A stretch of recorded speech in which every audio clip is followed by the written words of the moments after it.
Uma palavrinha do nosso patrocinador Luminarias Games, com frete grátis para todo o Brasil e ainda com possibilidade de você personalizar com o personagem que você quiser. E com meu cupom você recebe 5% de desconto. Os produtos possuem 16 variações de cores e controle remoto de acordo com seu humor. Garante antes que acabe e personalize seu espaço. Hades, o rei do submundo, foi derrotado. O locutor anuncia que a sexta e sétima partida foi vencida pelos humanos. Com isso ficam 3 vitórias e 4 derrotas. Finalmente, numa reviravolta inesperada, os deuses deixaram os humanos assumirem a liderança. Então, diz para esperarem, pois estão rumando a arena para a 8ª partida. Mudamos de quadro e agora vemos o lugar onde se encontra Qin Shi Huang e a sua Valkyria. Brunhilda e Gou estão preocupadas e o médico diz que o estado deles é delicado e que tudo depende da força de vontade de Qin Shi Huang. Elas saem e começam a caminhar. A menina fica dizendo quão incrível foi ele ter derrotado Hades. Fala também que faltam só 3 vitórias para vencerem. Ela questiona aonde estão indo nesse caminho e Brunhilda diz que estava pensando em ver Buda. Porém, nesse momento, surge Adamas questionando aonde está Qin Shi Huang. Brunhilda se ajoelha e diz a ele que não se vê há muito tempo e que só ouviu rumores de que Qin Shi Huang ainda está vivo. E ameaça ela dizendo que se ela não responder, ele vai a matar. Ela se nega dizendo que não pode contar isso a ele, aí ele avança para matá-la. Bem na hora que ele ia acertar, a sua mão é cortada fora. Adamas diz para ele não se intrometer, e surge então Beelzebub. Bel diz que se matasse a Valkyria agora, o Ragnarok acabaria. Ele não quer que nada atrapalhe a sua diversão. Então Bel questiona se Adamas vai mesmo menosprezar a dignidade que Hades mostrou, e Adamas se enfurece, mas logo se lembra de momentos de Hades lutando e xinga Bel de maldito, e depois cai fora. Ele jura que quando Ragnarok acabar, ele matará ela e também o humano. Brunhilda agradece Bel, porém ele avisa ela para ter cuidado, pois não é apenas Adamas, ele também, já que destruir a humanidade é um impulso que os deuses não podem controlar. Buda está deitado embaixo de uma árvore enorme em um lugar rural, comendo castanhas, só que aí ele sente uma dor, se senta rapidamente e reclama que ainda não está bem. Nesse momento vemos Sakata Kintoki chegando e diz para Buda não deixar o hospital sem permissão, e que a equipe médica estava procurando por ele. Buda diz estar entediado do quarto e diz que ali ele se recupera mais rápido. Sakata suspira e diz que ele não tem jeito, então dá um presente para Buda, um baú cheio de doces. Buda fica muito feliz e começa a comer enquanto diz que os doces de Qinshan são os melhores. Ele então diz que quer pedir um favor a ele. Sakata aceita de imediato e Buda comenta que ainda nem disse o que ele queria. Sakata então diz que se for Buda pedindo, então ele não negará. Buda então fica feliz com isso. Então ele pede para Sakata encontrar uma pessoa. Sakata questiona quem é e Buda diz, um homem que vai sacudir o Ragnarok, o herói matador de dragões, Sigurd.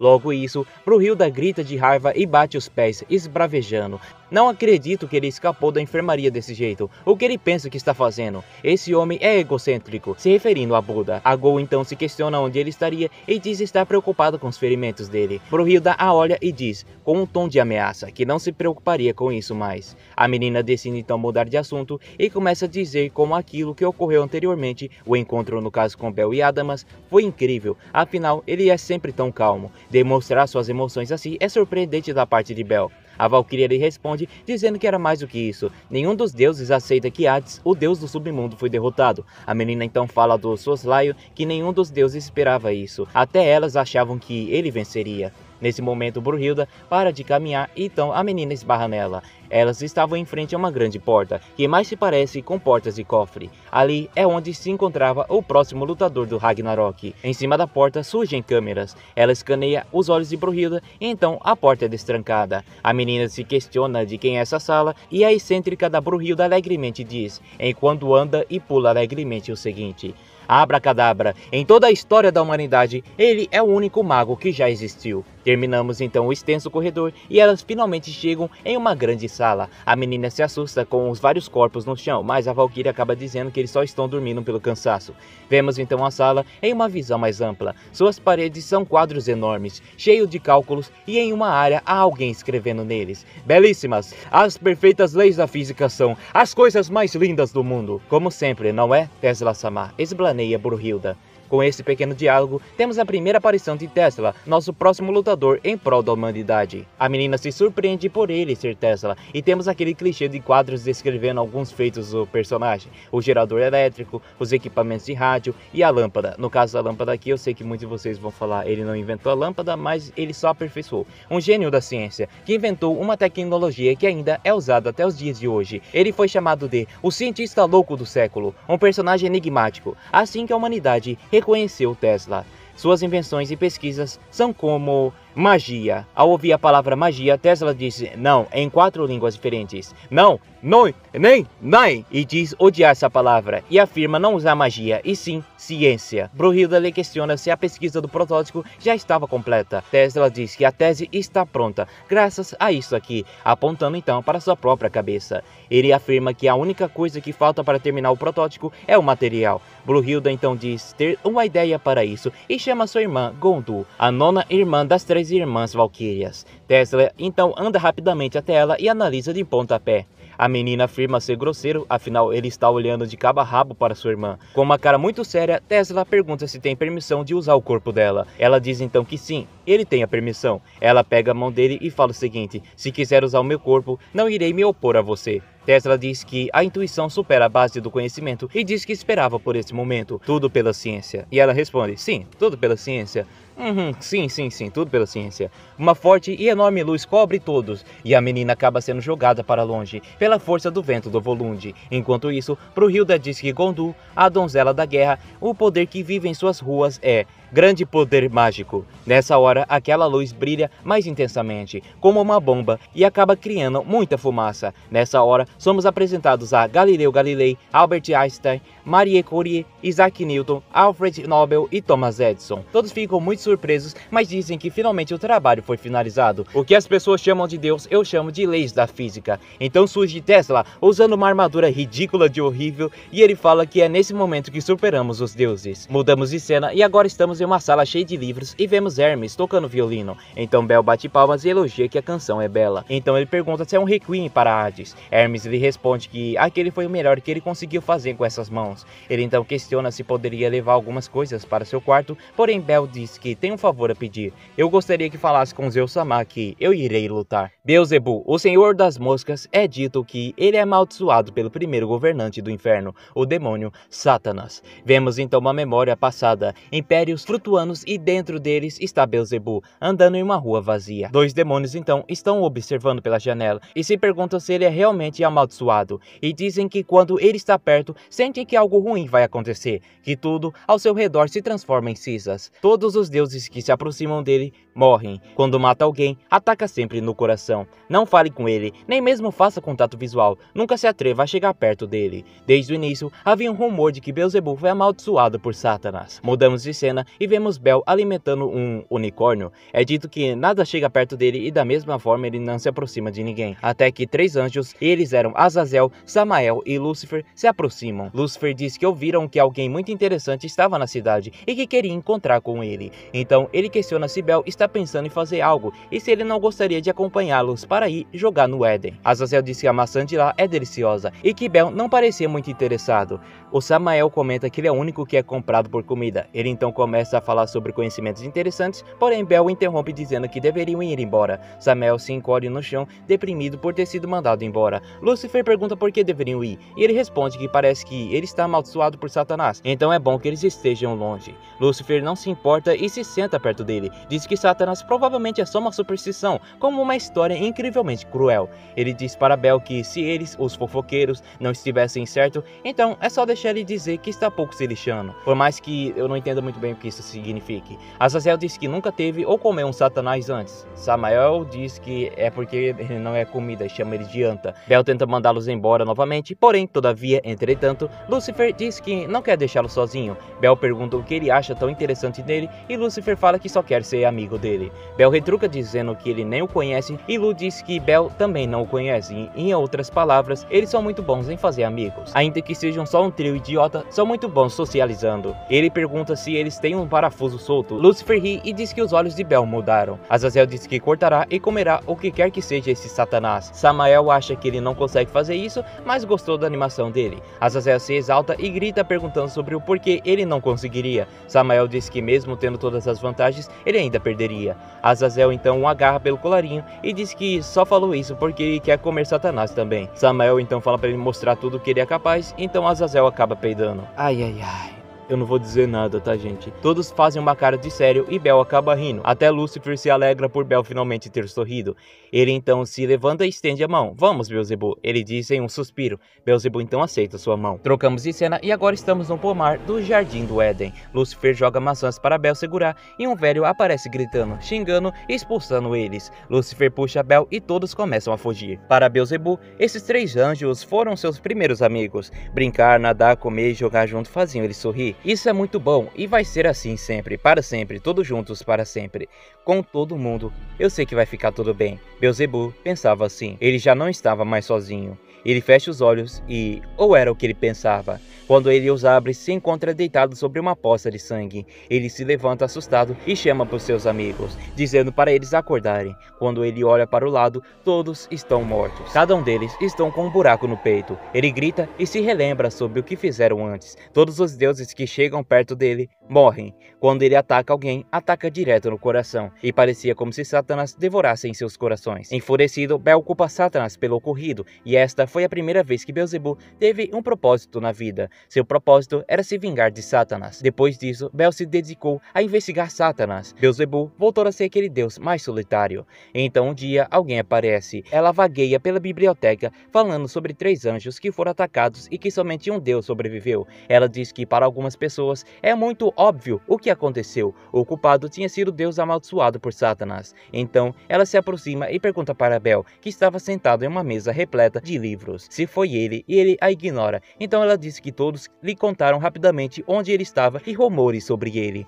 Ela coloca a mão em seu queixo, levanta seu rosto e se apresenta como Lilith. Ela oferece ajuda, ele diz para ela ficar longe dele. Ele a deu as costas e saiu dali. Então ela diz que Satanás matou seu amigo de infância, Lúcifer. Ela fala que seguiu os últimos passos de Lúcifer e queria saber se a maldição era real. Bel se surpreende e ela diz que juntos eles podem descobrir a verdade sobre a maldição. Mesmo que ele não queira, ela ainda vai ajudar. Bel então sorri com tristeza e diz que essa insistência é igual de Lúcifer. Vemos os dois estudando por um tempo e finalmente Lilith encontra algo e eles saem à procura disso. Satanás é alguém que todos temem. Satanás é alguém que todos odeiam.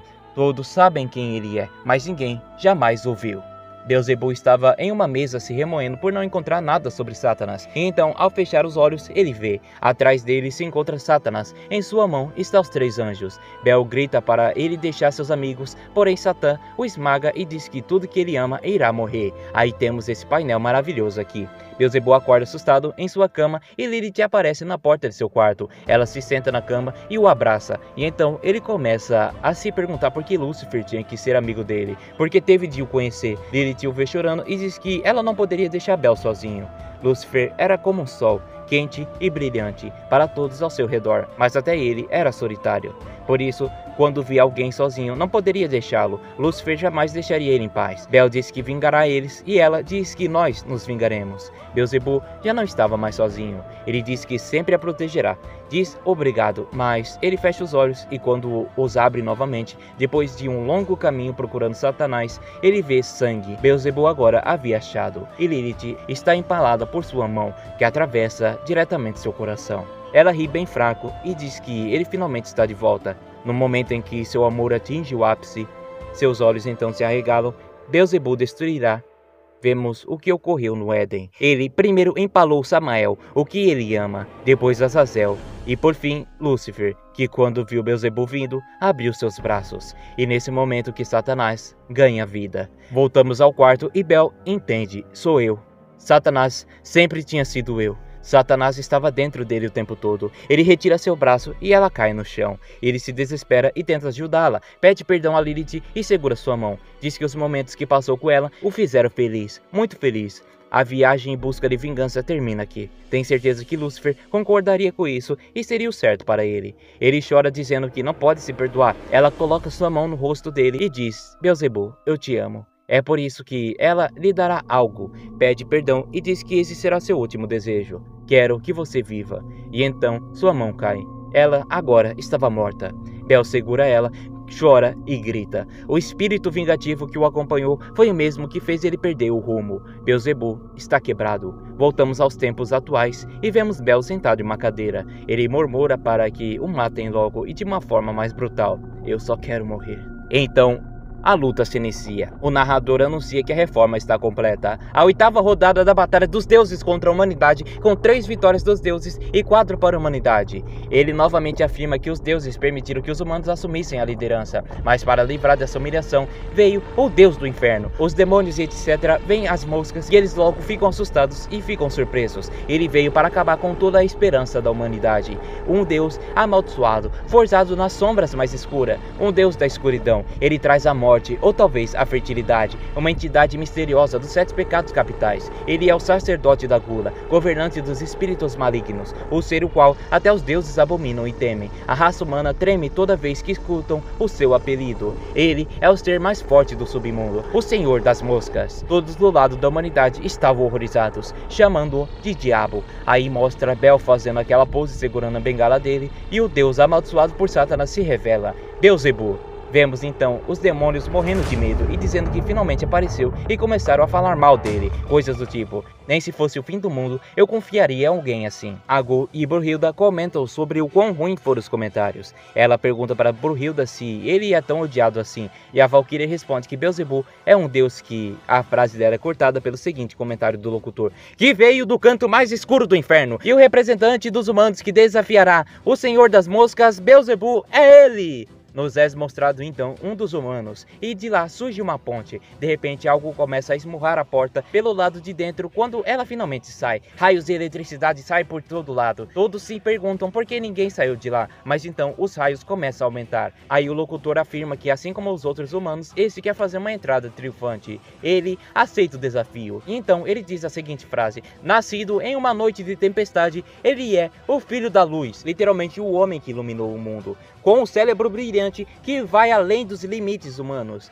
Nesse momento, vemos pés pegando impulso. É graças a ele que a ciência se chama a nova magia. Toda a criação vem da sua imaginação. A plataforma onde ele estava tomando impulso o joga para frente e finalmente ele saiu pelo portão voando. Ele a materializa como uma simples visão, flutuando no ar como um grande sol que cobre os céus. O homem que tentou trazer a humanidade para mais perto dos deuses. Com admiração e respeito, as pessoas o chamavam de o único mago da história da humanidade, Nikola Tesla! Ele pousa no chão, fazendo uma pose com braços abertos. Todos da plateia da humanidade se surpreendem e questionam se aquilo é um robô ou um super traje. Todos ficam animados e torcem por ele. Será que o broto da esperança da humanidade será consumido pelas sombras esmagadoras do governante da escuridão? Ou o filho da luz continuará a brilhar através das sombras expressas? Que a 8ª rodada do Ragnarok comece! Durante todo esse falatório, os dois se encaravam, e quando iniciou, Tesla se aproxima lentamente quando ele chega perto e começa a rodear Bel. Ele diz que ele é diferente da literatura, aproxima seu rosto, sorri e diz que será uma grande pesquisa. Com o rosto apático, Bel somente o observa. Agul se pergunta o que ele está fazendo e Brunhilda diz que é uma simples curiosidade dos cientistas. Beelzebub pede desculpas e diz que esta não será uma grande luta, ele apenas destruirá ele. Tesla pergunta se ele quer vencer somente para destruir a humanidade. Bel fica em silêncio, então Tesla diz em 3 línguas diferentes, em inglês, francês e alemão. Ele diz que a destruição é um absurdo, como o abandono de uma criação e até mesmo a imaturidade humana entende isso. Com a tentativa e erro, eles sempre avançam, com os traços de sabedoria deixados em nossos rastros, uma forte convicção para visualizar o futuro. É com essa determinação que eles avançam e é isso que os deuses não podem impedir dos humanos. Bel aparenta estar meio irritado e diz que nada disso importa, ele irá acabar com isso de uma vez. Beelzebub então bate a sua bengala no piso e o chão se racha e um grande pilar desgruda e voa em direção a Tesla, que desvia rapidamente. O narrador se surpreende e narra o que acabou de acontecer. Beelzebub lançou um poderoso ataque sem precisar mover um músculo sequer. Então Tesla diz o seguinte: magia? Não, nai! Isso não foi magia, isso foi ciência. Começa então com Gol questionando o que acabou de acontecer e se isso foi ciência. A plateia também está perdidona no que ocorreu e do nada surge Galileu Galilei. Ele diz que toda ação tem reação e que o pilar e o chão não se partiram por nada, algo causou aquilo. Thomas Edison interrompe e diz que aquelas foram as vibrações. No camarote, Ares aparentemente ouviu o que Thomas falou na arquibancada a milhares de quilômetros e se questiona se a arma de Bell é realmente as vibrações e como diabos aquilo funcionaria. Hermes pega uma taça de vinho, meio que dá um grito de ópera quebrando-a e diz que às vezes quebra pequenos objetos e outra sacode a terra como um terremoto. Voltamos para o campo de batalha e Bell avança para cima de Tesla e consegue desviar para trás, mas ainda assim recebeu um corte na sua armadura. Hermes diz que criar vibrações que causam uma tremenda destruição é a habilidade de Beelzebub, o voo do diabo. Ares, então medroso como sempre, questiona o quão forte é isso. Hermes diz que com um simples toque ou movimento poderia partir o corpo dele em vários pedaços. Adamas fala com Odin sobre Bell estar muitíssimo irritado e ainda é surpreendente isso. A morte de Hades afetou ele, afinal ele havia sido um suporte na vida solitária de Bell. Finalmente voltamos à luta. Tesla está pensativo e murmurando sobre ter entendido que Bell usa um corte ultrassônico. Diz não ter certeza que frequências são usadas, mas que sabe que se for cortado diretamente será partido em dois. Isso não está incorreto. Bell tem uma força suficiente para cortar até mesmo armas divinas. Gol pergunta a Brunhilda se Tesla realmente pode vencer. Ela diz que sim, e explica que ele tem o cérebro mais brilhante da humanidade, que imaginou um traje muito bem fundido com a Valkyria, e também outras explicações, e ela disse que talvez Beelzebub não conseguiria vencê-lo. Finalmente Tesla ataca, partindo com tudo na direção de Bell, não antes de dizer, é a vez da ciência humana. Tesla ataca várias vezes seguidas com bastante força e Bell só desvia. Os cientistas da plateia se vangloriam por aquilo ter sido uma invenção deles e explicam como funciona a arma. Edison explica que a força vital da Valkyria dá poder ao traje, que consegue converter a energia em voltagem ultra alta, que se acumula em seu punho. Por isso, decidiram chamar esse ataque de punho-pulso de plasma, ou PPP, abreviado. Einstein diz que isso é típico de Edison, apesar de ter certeza que a ideia foi de Tesla. Marie Curie diz que soa muito absurdo. Galileu Galilei segura o riso enquanto pergunta por que deixaram ele colocar os nomes tão bobos assim. Bem, enquanto ocorria esses diálogos, Tesla dominou a arena, mas disse que não conseguia acertar um golpe, tornando essa armadura ser somente um brinquedo que solta raiozinhos. Então ele ataca novamente e Bell desvia facilmente e se surpreende pelo golpe e está liberando energia.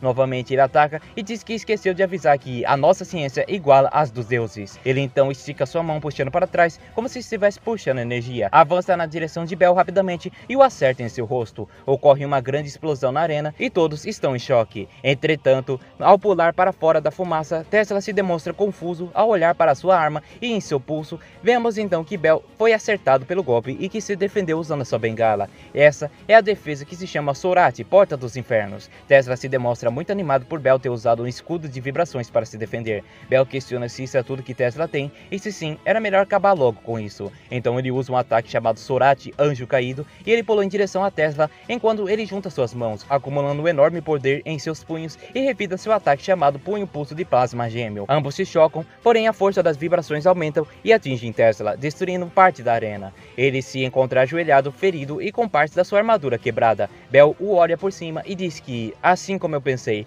você também não consegue me matar. Beelzebub, um deus com duas faces. Como um deus da fertilidade, às vezes trazia chuva e outras vezes trazia a morte para a terra como um demônio da ruína. Após isso, vemos a arena e o locutor narrar sobre a defesa e ataque de Bell não haver falhas. Seu ataque superou Tesla. Gol demonstra preocupações com a extensão da força dele e de seu cajado. Brunhilda então lhe diz que o cajado somente amplia sua força de vibrações. Se ele usar a mão esquerda, se transformará em um escudo capaz até mesmo de repelir o raio de Olimpo, no caso, a arma divina de Zeus, e até mesmo tancar facilmente o ataque do martelo de Thor. Se usar a mão direita, se tornará uma espada afiada capaz de cortar facilmente a armadura de um deus. Esta é a capacidade do cajado de Apophis. Naturalmente, as habilidades de Bell são responsáveis por tais feitos, entretanto, seu cajado consegue maximizá-la ainda mais. Beelzebub é um deus com uma lança e um escudo mais fortes. Na arena, vemos Tesla ainda ajoelhado, que se demonstra muito animado com a explicação. Ele pergunta para Bell como ele funcionava e se poderia pegá-lo emprestado para que ele pudesse pesquisar sobre.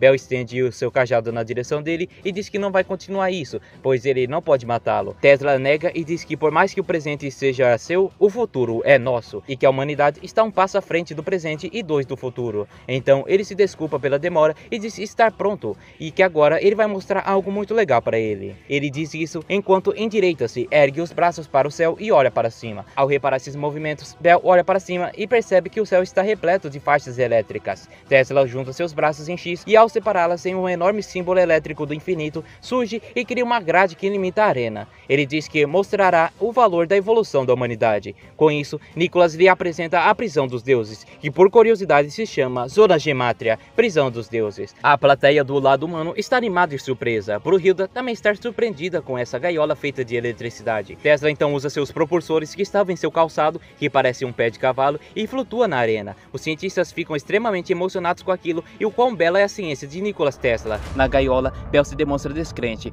No entanto, logo Tesla sorri e diz o seguinte: desse mundo de 9,63 metros quadrados, o único Deus sou eu. Todos estão extremamente surpresos, e as crianças da plateia estão extremamente interessadas e curiosas sobre o que é aquilo, se foi algum truque de mágica ou algo do tipo. Edison responde o seguinte: No, Night, não é magia e nem um truque barato, isso foi ciência. Em 1943, após a morte de Tesla, várias de suas pesquisas não publicadas foram roubadas, e os maiores suspeitos eram o FBI e a KGB. Os Estados Unidos e a União Soviética estavam atrás de algo específico. Acreditavam que Tesla havia criado uma arma inovadora, o sonho eterno da humanidade, manipulação gravitacional, a bel prazer, ou seja, um sistema antigravidade. Brunhilda explica a Gol que isso não era possível naquela época, pela falta de materiais, mas esse sistema sempre esteve completo na mente de Tesla. Com a ajuda da sua Valkyria, ele finalmente tem um material perfeito para isso. A cada descarga elétrica, ele libera partículas interessantes chamadas de partícula Tesla. Quando essas partículas carregam completamente a bobina, o sistema de antigravidade é ativado. Gol pergunta o que essas moléculas Tesla fazem. Brunhilda diz não saber, pois Tesla é o único que sabe que aquilo faz. Afinal, o único mago da história da humanidade é esse, Nikola Tesla. Bell diz que aquilo era acolhedor e que gostou. Tesla lhe dá as boas-vindas pulando rapidamente na direção dele e dá um soco na barriga, que foi defendido com o cajado. O impacto da colisão de ambos destruiu parte da arena e fez os dois recuarem para trás. O Ares fica pasmo com a velocidade de Tesla e pergunta como ele conseguiu isso. Hermes diz que a velocidade somente mudou. Ares não entende ainda, então Hermes faz a seguinte comparação: pensa assim, o que significa correr? É avançar à base de empurrar o chão e para chegar à sua velocidade máxima demora um pouco, já que você precisa da aceleração, mas devido à antigravidade, Tesla com somente o impulso pode chegar na velocidade máxima. Na plateia, os cientistas dizem que o movimento de Tesla foi muito estranho. Assim, Tesla utiliza um movimento denominado de distância zero, velocidade máxima. Na arena, Tesla avança e ataca Bell freneticamente, girando repetidamente ao seu redor. Porém, mais uma vez, Bell foi capaz de bloquear seus ataques. No entanto, não sem antes ser acertado por parte do impacto. Nicholas avança novamente e, usando a mão direita, Bell tenta cortar ele. Ele desviou. No entanto, logo após isso, Bell pega seu cajado e avança na direção dele. Com o golpe Soratival, anjo caído da gula, mas Tesla consegue dar um pulo para trás extremamente rápido e desvia do ataque. Isso surpreende a todos e principalmente a Beelzebub, com uma postura aerodinâmica e fazendo Jojo poses. Nicholas escapou do ataque e avança com movimentos giratórios do corpo novamente em direção a Bell, que recebe o golpe pulso punho de plasma surpreso. Mesmo tendo defendido com seu cajado, Beelzebub recebeu grande parte do golpe e é jogado para trás com enorme força. Enquanto voava pelos ares, Bell se recupera e consegue pousar no chão. Por nenhum dos deuses conseguir prever as maravilhas de suas criatividades, e fazendo várias poses de Jojo. Ele diz que essa técnica é chamada de Tesla Steps. Tesla faz vários movimentos ao redor da arena e se aproxima de Bell. Ele ataca e Bell desvia, porém Nicholas já estava pronto para outro soco. O impacto do punho de Tesla provocou uma enorme explosão. No entanto, Bell conseguiu bloquear o ataque e a partir de agora ele está pronto para bloquear qualquer outro movimento de Tesla Steps. Adamantino diz que não se surpreende, pois todos sabem que as habilidades de Bell estão em outro nível. Ele diz também que aparentemente ele já sabe quem irá vencer, mas Zeus diz que não tem certeza sobre isso, pois tem algo estranho. Na arena, Bell diz estar cansado das técnicas patéticas de Tesla, que o seu punho não pode tocá-lo. Ele responde a Bell com No, Night, Nine. Isso é um absurdo. As maravilhas de ontem é a monotonia de hoje. A ciência não tem limites. Não importa o que aconteça, ela vai continuar prosperando. Bell fica em posição de ataque e após dizer QED, Tesla estica os braços, juntando várias faixas em suas mãos e diz para que os deuses contemplem o poder da raça humana. Ele junta os braços em forma de X, uma enorme luz então surge de repente e a sombra de Tesla surge atrás de Bell, pronto para socá-lo. Bell se vira para tentar bloquear o ataque e Tesla avança para golpeá-lo. Vemos então uma visão da arena de longe e uma enorme pilar de luz saindo de lá. Iniciamos o capítulo com o túmulo de Tesla. Ele morreu no dia 7 de janeiro de 1943 e em 28 de outubro desse mesmo ano, 9 meses após a sua morte, foi realizado um experimento secreto relacionado à última pesquisa. Essa experiência foi denominada de Projeto Filadélfia. Foram instaladas dezenas de bobinas de Tesla no contratorpedeiro Eldridge. Esse era um teste para tentar tornar o navio invisível para os radares, mas no momento em que foi ligado, algo ocorreu. Uma quantidade além da expectativa de campos magnéticos ultra resistentes foram gerados. O destroyer simplesmente sumiu diante dos olhos que observavam o teste. Em seguida, na costa de Norfolk, ele surgiu a 30 km de distância da onde estava. Vemos então o tenente contando que aquilo não pode ser chamado de experimentos de furtividade de radares. Se ele não houvesse visto com os próprios olhos, ele não acreditaria, mas aquilo foi o mais puro e simples teletransporte. O projeto Filadélfia, teste de teletransporte, funcionou, porém Eldridge se tornou um massacre. 13 dos soldados e cientistas a bordo estavam desaparecidos ou mortos e 6 haviam enlouquecido. Então o alto escalão da marinha decidiu colocar esse assunto para baixo do tapete. Podemos dizer que a última invenção de Nikola Tesla não foi um fracasso. Muito pelo contrário, ele conseguiu alcançar algo que ninguém havia conseguido antes, o teletransporte. Durante o último trecho, estamos de volta, observando a luta entre ambos e vemos em primeira mão o uso desta invenção. Tesla se teletransporta para trás de Bell, tenta socá-lo e ele consegue se defender, mas ainda recebeu grande parte do dano e é empurrado para trás pela força da colisão entre eles. A plateia então fica surpreendida pelo poder de Tesla e por ter desaparecido por um momento e depois acerta um ponto cego em Bell. Nesse momento vemos Bell se levantando após sua camisa ter sido totalmente destroçada. Há uma tatuagem em seu coração, são vinhas e rosas. Bem, temos um breve momento de auto-explicação de Okita Soji, se questionando o que aconteceu, pois ele não conseguiu ver os movimentos de Tesla e Sasaki diz que ele definitivamente desapareceu. Vemos também Ares questionando para Hermes o ocorrido e ele afirma também não ter entendido muito bem, mas acha que Bell já compreendeu. Finalmente voltamos para a arena e Tesla disse que chamará isso de Tesla Warp. Ele ri afirmando o quão legal é o nome. Bell fica quieto só olhando e os outros cientistas ficam com vergonha por ele. Bell levanta 3 dedos e afirma que essa técnica possui 3 restrições. A primeira, precisa-se de tempo para ativar. Se ele tivesse usado ela novamente, logo após o último, ele poderia facilmente vencer Bell, podendo até mesmo matar. Ele diz ter deduzido isso, pois agora Tesla está mantendo distância. 2. Há poucos lugares para onde ele pode se mover antes de realizar o ataque. Os movimentos anteriores extravagantes que pareciam ser sem sentido, na realidade possuem o objetivo de guiar Bell até o lugar apropriado. 3.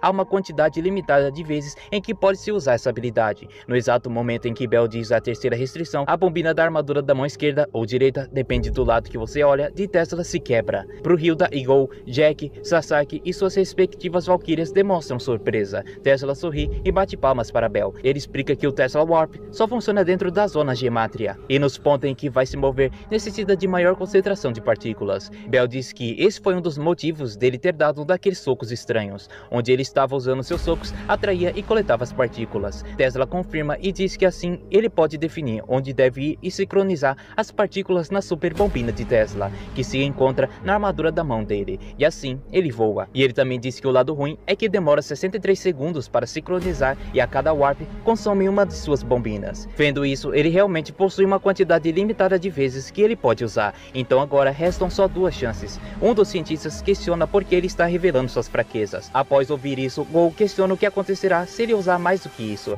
Pro Hilda não tem certeza. O material usado para fazer a armadura é a Godu. Está quebrada. Se ele for completamente destruído, ambos irão desaparecer, pois Tesla compartilha sua alma com ela. Bell questiona também o porquê de Tesla estar revelando as suas fraquezas e se pode lidar com as consequências disso. Ele diz que isso é apenas pela ciência. Restringir informações é prejudicial para qualquer coisa. Compartilhando novos conhecimentos, é assim que a ciência e a humanidade prosseguiu. Bell se levanta e ri, falando que ele fala demais. Assim é o ser humano. Ele acaba vomitando sangue e Ares diz que seus experimentos foram bem profundos e mais do que pareciam. Em pensamentos, Bell diz que faz tempo desde que não sente tal dor. É aquele clichêzinho de sempre, tá? Eu até achei engraçado essa parte, mas tá cheio de clichê aqui, eu até que gosto. Inicia então um flashback. Pois é, hora do flashback. Estamos no submundo, o castelo de Hades. Bel, bastante ferido, caminha pelos corredores até chegar na sala principal, onde Hades se encontra sentado no trono, lendo um livro. Ele pergunta se ele está perdido, mas logo em seguida diz não crer ser esse o caso. Ele então pergunta o que o Senhor das Moscas deseja. Bel se aproxima cambaleantemente e diz que tem um pedido. Seu pedido é para que Hades lute contra ele. Hades disse ouvir um rumor sobre alguém que desceu dos céus e começou a caçar briga com demônios e monstros do submundo. Ele diz que no estado em que Bel se encontra, acha que ele não estará à altura do desafio e pergunta se ele por acaso quer morrer. Bel confirma e pede para Hades o matar. De início, Hades permanece calado. Depois, ele sorri e o chama de idiota. Se levanta de seu trono, pega seu bidente e diz o seguinte: meu nome é Hades, o rei do submundo,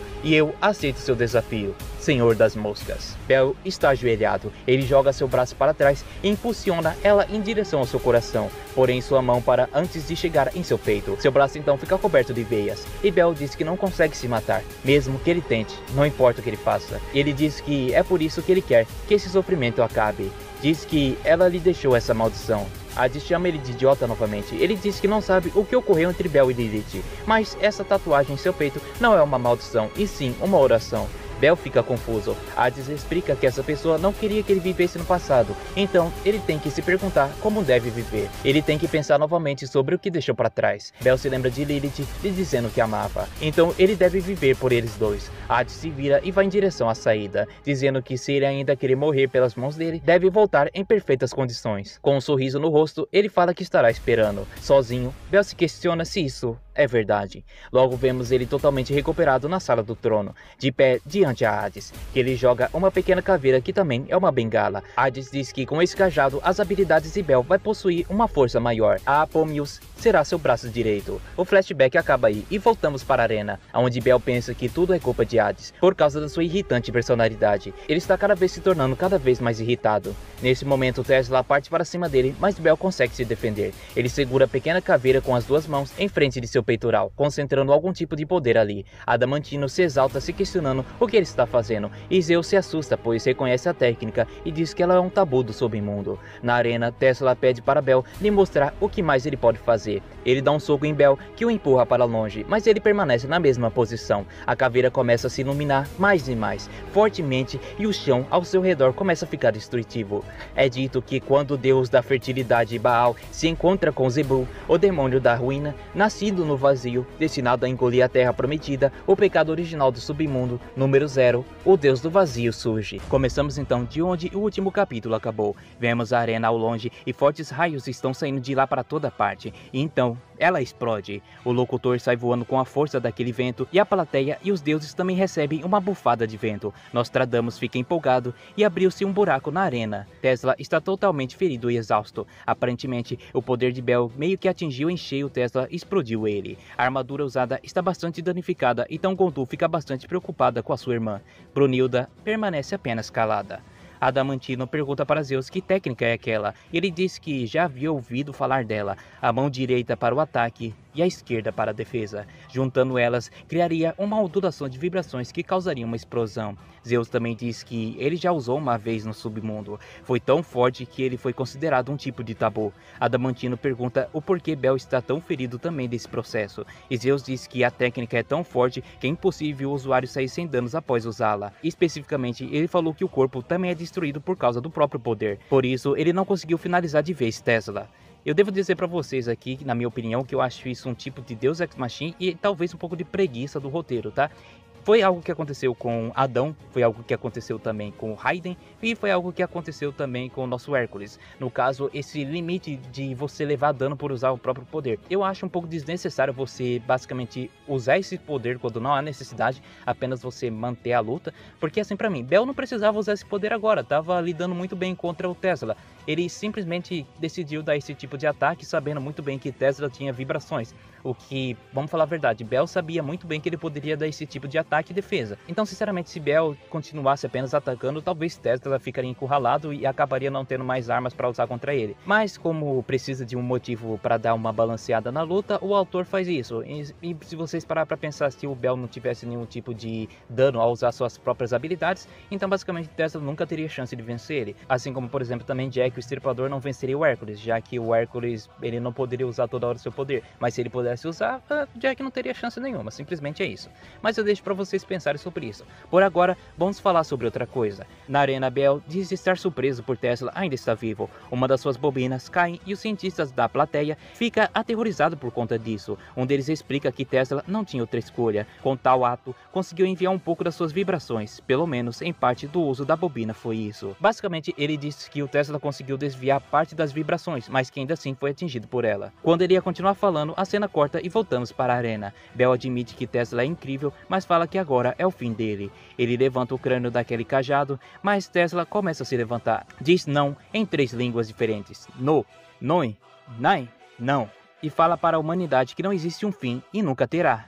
Para a mesma. A cena acaba e vemos agora o passado de Tesla, em um pequeno lugar chamado Smijan, estado no antigo Império Áustrico, atualmente é a Croácia. Vemos que em uma casa, um garoto rapidamente sai pela porta e a mãe tenta perguntar para onde ele vai, mas ele já estava longe. A filha que estava do seu lado a ajudando na cozinha diz para ela não se preocupar, porque ele vai para a base secreta, como toda vez ele faz. Eu não sei vocês, mas eu estaria preocupado. Em uma dessa casa um pouco mais isolada, Nikola Tesla, de 5 anos, bate à porta. Sim, ele tem 5 anos aqui. Detrás dela, alguém pergunta quais números Deus ama e Tesla responde 3, 6 e 9. A pessoa fala que a senha está correta e abre a porta. Danny Tesla, de 12 anos, dá as boas-vindas a Nicholas ao Instituto de Pesquisa Científica, a Zona Gemátria. Ao entrar, Nicholas pergunta o que ele está fazendo e ele lhe diz que é o moinho de vento que o avô do vilarejo pediu. Temos aqui uma pequena narrativa dizendo que Danny é 7 anos mais velho que Nicholas e o homem mais inteligente da vila, então todos contam com ele quando o jovem inventor. Nicholas pergunta se eles são comuns e Danny diz que não, esse é um design novo, mas com mais eficiência. Danny se senta no banco da mesa onde estão os projetos e desanima, preocupado se vai funcionar. E Nicholas pergunta por que ele aceita esses trabalhos se nunca sabe se consegue. Danny diz que é óbvio o motivo, porque todos vão ficar felizes assim. Diz que quando alguém fica feliz ou ver as coisas que ele fez, ele também se alegra com isso. Nicholas responde dizendo que isso é bem a cara do irmão dele mesmo. Danny diz que não está muito confiante nesse trabalho e se entristece por pensar que não vai conseguir e talvez o avô dele ficaria decepcionado. Nicholas diz que não há problema algum em falhar. As falhas são os que nos fazem melhorar. Ele aprendeu isso com o ensopado que a mãe dele fazia. Antes era ruim, após várias tentativas, se tornou um prato favorito de todos. É o fracasso que faz a humanidade evoluir. Bem pique Jesus nessa hora. Danny se anima novamente e pergunta quantos anos ele tem mesmo. Nicholas responde que 5. Danny diz que um dia ele será alguém muito importante. Ele também diz que, como estão na Zona Gemátria, nome que ele deu para o seu escritório de pesquisa, ele irá torná-lo um pesquisador espacial. Mas Nicholas diz que não quer porque o nome é tosco. Então ele sugere o novo Hyper Goldhouse. Danny parece não ter achado esse nome bem ruim, mas como seu irmão estava feliz com isso, ele disse que vai pensar sobre isso. A narrativa então conta que Nicholas tinha o seu irmão tímido, mais gentil e que amava suas criações. Mas um dia de tempestade, enquanto o moinho de vento estava sendo construído, seus pais não estavam em casa e Danny decidiu ir ver o moinho que estava bem. Por estar preocupado com o irmão e estar demorando para voltar, Nicholas foi atrás dele e através da tempestade, ao chegar no moinho do vento, ele viu que parte dele estava destruído e com fumaça saindo. E no chão, o seu irmão e seu cavalo estavam caídos e com a fumaça saindo dos seus corpos. Danny estava morto. Ainda com o moinho inacabado, seu irmão foi convocado por Deus muito cedo. Ajoelhado em frente ao túmulo, o avô Al chora e lamenta por perdão, pois se não houvesse pedido o moinho, Danny estaria vivo. Nicholas se aproxima e diz para ele não chorar. Diz que está tudo bem, pois o irmão dele ainda está vivo. Na ciência, ele tem certeza de que Danny está vivo. Al lhe agradece e o abraça. Todos que estavam ali pensam que Nicholas havia somente mostrado compaixão, mas o que ele realmente quis dizer é que não havia acabado ainda. Pouco tempo depois, o moinho de vento foi finalizado, mas não se mexia por causa disso. De pouco em pouco, o garoto genial da vila foi sendo esquecido, mas desde aquele dia, Nicholas se trancava na zona gemátria do seu irmão dia após dia. Então 6 anos se passaram e algumas pessoas estavam reunidas no moinho. Um dos caras disse que eles deveriam demolir, mas Nicholas pediu uma chance e lhe deu novas plantas. Um dos velhos repara que o moinho começou a girar e Nicholas disse que não era o design, ele só modificou as plantas originais, mas demorou 6 anos para isso. Tesla, de 11 anos, havia continuado o trabalho do seu irmão e finalmente o finalizou. Ele disse que seu irmão está vivo, não nele, mas em todos ali. Enquanto continuar a herdar e transmitir a ciência, ele viverá. Desde então, Nicholas viveu sua vida assim, até mesmo no paraíso ele continuou as suas pesquisas. Voltamos então para a arena, onde vemos ambos que estão se encarando. Os cientistas na plateia estão emocionados e concentrados nele. Danny, que estava na plateia, também grita por ele. Tesla diz que ele se preocupa demais, mas está tudo bem por enquanto, pois enquanto continuarmos a herdar e desenvolver a ciência, a humanidade nunca aparecerá. O capítulo termina com Tesla se erguendo e se posicionando para continuar a lutar, e com a frase ciência, humanidade, para nós se conectar com o futuro. A humanidade é uma só. Iniciamos mais um capítulo com várias crianças berrando por Tesla. Então vemos os dois destroçados na arena, se encarando, e Beelzebub e Tesla estão lutando de igual para igual nesse exato momento. Talvez Beelzebub não esperava o poder destrutivo de Nicholas, e em breve tudo pode se resumir a uma luta por resistência. Tesla vai para cima de Bel, reativando Zona Gemátria. Ele se move rapidamente, usando seu Tesla Steps. e ataca Bel, que esquiva de todos os ataques. Como visto antes, Beelzebub é um bom observador, e seus instintos fizeram com que ele mantivesse um desempenho muito melhor nessa próxima investida de Tesla. Observando aquilo, Adamas se enfurece e questiona o porquê de Bel não usar novamente o golpe do caos. Zeus diz que é porque não há mais força no corpo de Bel para aguentar outro daquele ataque definitivo. Se Bel usasse seu ataque novamente, ele seria completamente destruído. Preocupado, Adamas grita para que ele aguente firme. Ares se encontra torcendo para Bel e preocupado caso o Tesla decida usar o seu teleporte novamente. Hermes fala que não há necessidade para tal, pois aquilo era só para fazer o adversário de bobo. Afinal, após Bel já ter visto antes o ataque de Tesla, ele não cairia mais uma vez nesse truque e conseguiria lidar bem com ele. Ares sorri e diz que aquilo é inútil, então a vitória logo é de Bel, pois ela é absoluta. Hermes afirma não ter certeza sobre isso também. Ares levanta ele e grita, questionando então, quem venceria? Uma observação aqui, Ares é o deus da guerra, então ele ser meio leigo nas análises de luta é um pouco contra o que ele representa. Tudo bem que ele tem expertise em artes de guerra, mas basicamente parece que Ares nunca lutou antes na vida dele toda, em um campo de batalha ou pelo menos liderou um exército por inteiro. Parece que simplesmente ele não tem experiência nenhuma no que faz. Simplesmente por não perceber nada de seus adversários, parece até mesmo que ele tem uma análise horrível. Mas bem, voltando para a arena novamente, Tesla está atacando com tudo. Bel se defende e contra-ataca ele, acertando a sua armadura. Como o chão está bastante destruído, o torna impossível Tesla fazer o Tesla Steps com facilidade. A plateia dos deuses grita que Tesla não vencerá. Na arena, ambos param e Tesla diz para Bel que as vibrações dele estão colocando peso enorme sobre seus ombros, e se ele continuar usando, seu corpo vai se quebrar. Uma análise aqui nessa parte, mesmo em uma luta assim, Tesla demonstra que ele não quer apenas vencer, já que demonstrou preocupação com Deus. E talvez essa seja a primeira vez, pelo menos que eu veja, que o humano mostra empatia à dor de um Deus. Como o Filho da Luz, ele aquece o coração de todos, mesmo que seu inimigo, à frente, seja vazio. Bel diz que não se importa se o corpo dele está se desfazendo, e ele parte para cima de Tesla, o atacando com a bengala várias vezes repetidamente. Tesla desvia de todas e Bel faz cada vez mais esforço para assim o acertar, levando ele, a marca de Lilith, a tentar impedi-lo de se matar, com seus ataques que o desgasta gradualmente. Ele diz para que ela não o impeça, pois ele não está jogando a vida dele fora, está arriscando para vencer. A marca então percebe que isso é uma verdade e que Bel está verdadeiramente tentando ganhar essa luta e não apenas querendo que o mate. E por isso parece que a marca prefere bufar o corpo de Beelzebub, revelando assim um novo ataque que torna esse o seu segundo ataque mais forte. Novamente, ele ataca Tesla com a bengala, mas dessa vez apoiando as vibrações, fazendo assim o ataque chamado de Surati Tal. ondas negras crescentes. Tesla não consegue esquivar disso, então simplesmente tenta se defender contra o ataque iminente, que até desfaz a zona gemátria. Após a enorme colisão entre ambos, vemos que Bell está ofegante e repleto de machucados, enquanto Tesla se encontra na mesma posição de defesa, também todo desgastado, do mesmo jeito que a sua armadura. Ao verem isso, todos acham que Tesla perdeu essa batalha. Não havia mais esperança de vitória quando a maioria acreditava na derrota. Porém Tesla, o cientista que foi o único chamado de mago na história da humanidade, ergue a sua cabeça e grita, a plenos pulmões, que aquilo havia sido incrível, ele nunca imaginou usar as vibrações dessa forma. Diz que agora tem a solução e que sabe como aperfeiçoar a sua armadura. Ele é alguém que só olha para o futuro. A sua cabeça sempre vai se erguer para cima. A plateia então sorri junto com ele, dizendo que ele ainda não desistiu. Os cientistas riem bastante, falando de como ele nunca muda. Um dos cientistas, Thomas Edison, se levanta e esbranja que a palavra desistir é a mais inadequada para o homem em toda a história da humanidade. Nikola está na arena, com os braços levantados e em forma de V.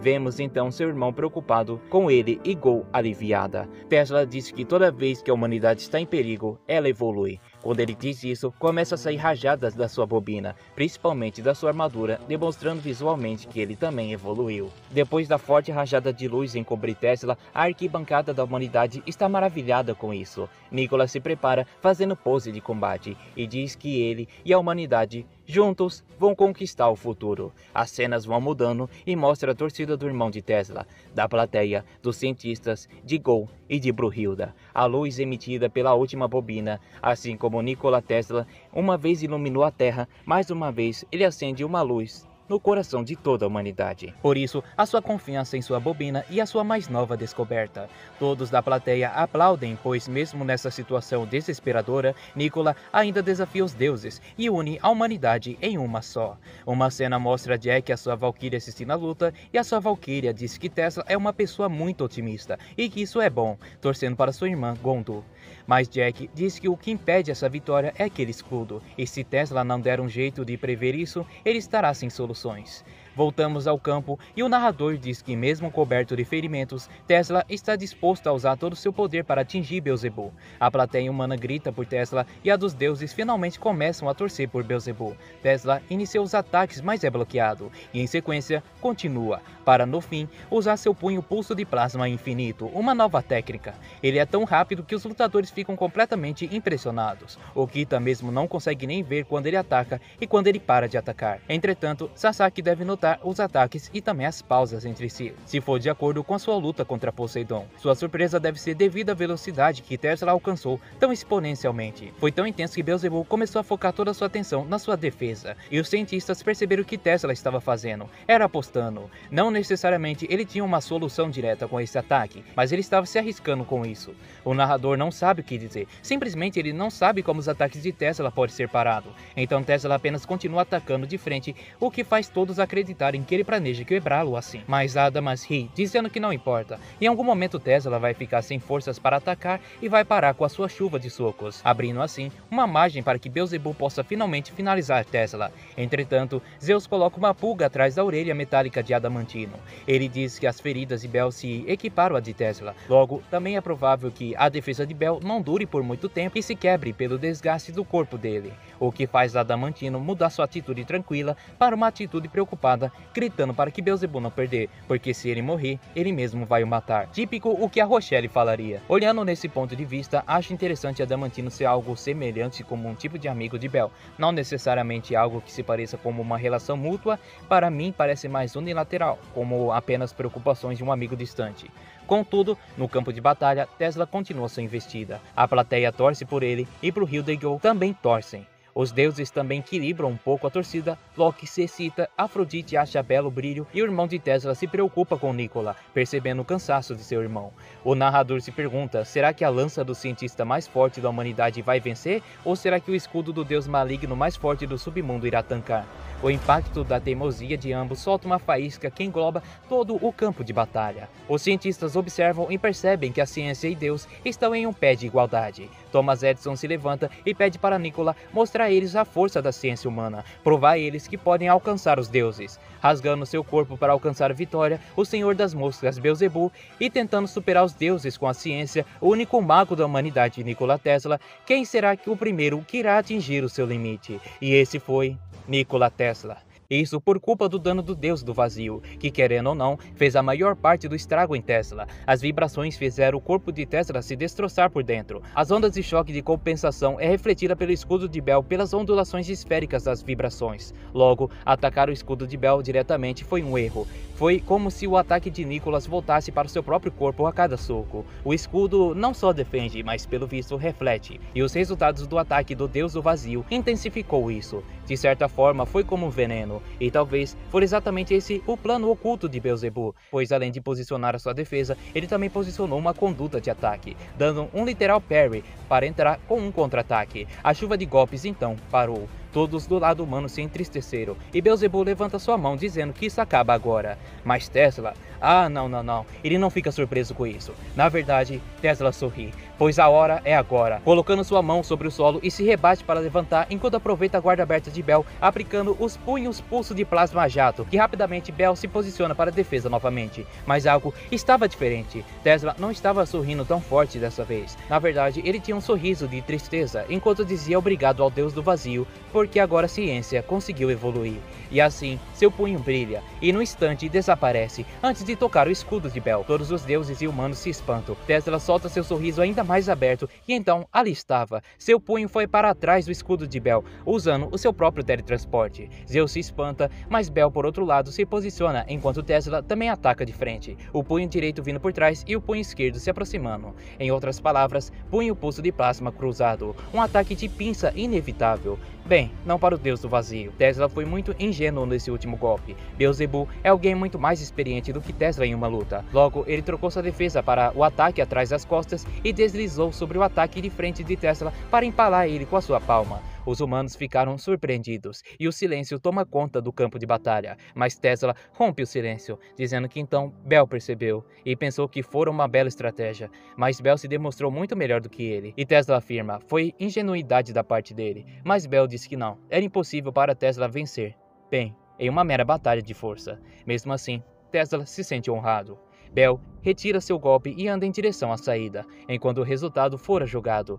Mas Tesla se ergue ainda de pé e olha para a humanidade, dizendo a todos para erguerem a sua cabeça, pois com essa batalha os humanos tiveram mais uma evolução, e enquanto não desistirem, a humanidade e a ciência nunca terá seu fim. Tesla começa a cair, mas a irmã Gondul o segura. O irmão e a plateia humana se emociona, mas ele reafirma, levantem suas cabeças, a humanidade não será parada, e no fim ele pede para a humanidade continuar a seguir em frente. Sasaki e os outros ficam em silêncio, assim como Jack, mas a sua Valkyria chora por sua irmã, Gondul. E o narrador diz que o vencedor da 8ª rodada fora Beelzebub, o Senhor das Moscas. Olhando para o cajado que ganhou de Hades, ele diz que o mesmo está perturbando ele novamente. E assim, a luta termina.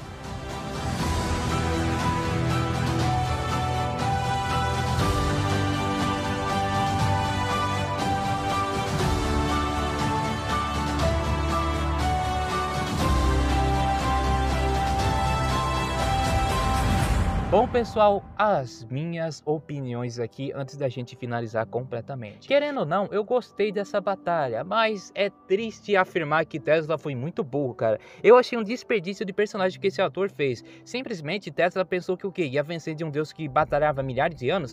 Tesla é um cientista, não é um guerreiro experiente que nem o Beelzebub. Então era óbvio que isso iria acontecer, mas a gente já sabia há muito tempo, mas o autor foi construindo uma esperancinha aqui e ali, e eu fico triste porque Tesla não usou nenhum tipo de arma secreta, nem Beelzebub apareceu Satã, mas nesse caso de Beelzebub não aparecer Satã, era até que meio que esperado, eu já esperava que isso realmente não fosse acontecer.